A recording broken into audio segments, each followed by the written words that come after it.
இல்ல அவர் ஆகஸ்ட் 25க்கு மேல தன்னுடைய ஸ்டைல வந்து மொத்தமா அன்னைக்கு வந்து அந்த மேடையே வேற லெவல்ல அதிர்வலைகளை ஏற்படுத்தும். ஏன்னா அதுல முக்கியமான சிலரை வந்து கலந்துப்பாங்க. அதுல குறிப்பா வந்து பிரேமலதா அவர்கள் கலந்துப்பாங்க அப்படின்ற மாதிரி ஒரு தகவல்.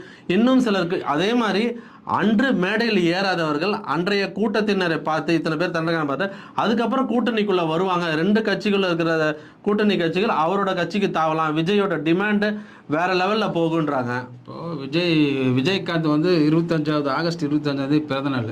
அவரோட பிறந்த நாளோட ஸ்லோகம் என்ன தெரியுமா? வறுமை ஒழிப்போம். வறுமை ஒழிப்பு நாள் தான் அவரோட பிறந்த நாள். விஜய்க்கு என்ன பிறந்த நாளுக்கு என்ன வச்சுக்கிறாரு? அவர் அரசியல் இருந்தார்ல. விஜய் விட விஜயகாந்த் கம்மியாக தான் படிச்சிருக்காரு. அவளுக்காக இங்கிலீஷ் எல்லாம் பேச தெரியாது. ஆனால் வந்து அவரோட ஃபோர்காஸ்டிங் பார்வை நல்லா இருக்கும்.